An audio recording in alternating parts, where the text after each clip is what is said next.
Hello again, folks, and welcome to Black Bear Outdoors with me, Delta Sierra, and the Rural Deputy. So today we got something different for you guys.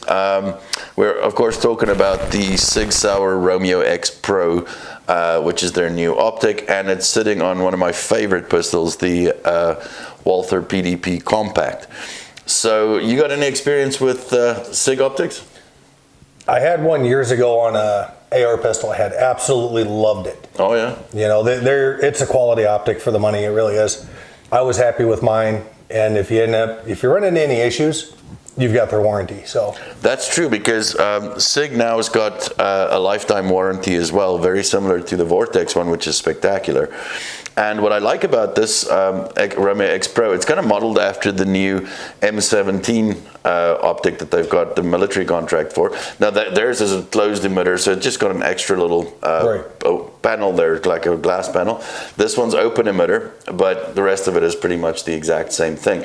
You'll see the housing on this looks really, really sturdy, much stronger than the Romeo 1 Pro I had on the Sig P320, for example.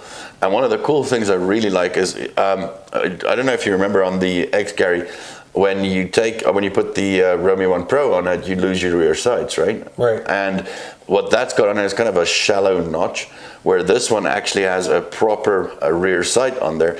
And the cool part about putting it on the Walther, it creates a little channel so you can actually use your non-suppressorized sights on it, and you can see through it clearly. So I quite like that quite a bit. And you're right, I mean, Sig optics are nice. They've got very clear glass. This one does have a little bit of a blue tinge to it, but nothing that you'll notice when you're shooting it.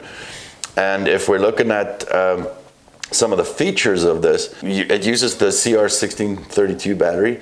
It's got 15 brightness settings, plus, not that I can ever use it because I don't have night vision, but plus 3 night vision settings as well. Side-loaded battery, which is quite nice. The buttons are recessed, so you're not going to accidentally hit it, especially for you, for example, with all kinds of gear that you work with, that's an actual risk, right?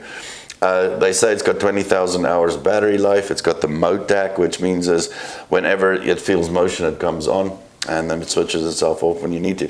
Now, the reason why I like this one, remember the one that we had on, Rod's PDP? Oh, yeah. That was the version 2, right? So, or the version 2 optic plate or optic cut.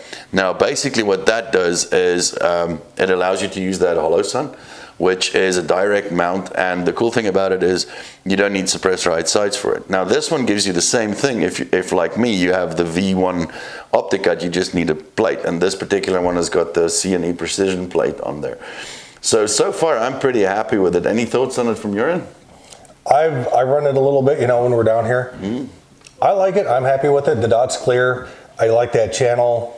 The likelihood of a dot failure anymore is pretty low, but it is nice to have that channel in there so you can use the irons or, if you need to. No, that's for sure. So I suppose, the proof is in the pudding, so let's take it outside and shoot it a little. Right. Stay tuned, guys.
right, folks, so there you have it. We took it out, shot a whole bunch of rounds through it, and I personally really like it. Fast acquisition, feels really sturdy, and I don't go looking for the dot. So what are your thoughts on it?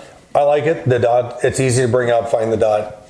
I like the size of the frame on it for a concealed carry, especially if you're going to deep conceal in the waistband appendix. It's not big and bulky. The battery accessibility is nice because you don't have to pull the dot. Like the older ones, you had to pull the optic off, change the battery, put it back on, re-zero it. To me, that's just a lot of extra potential wear and tear.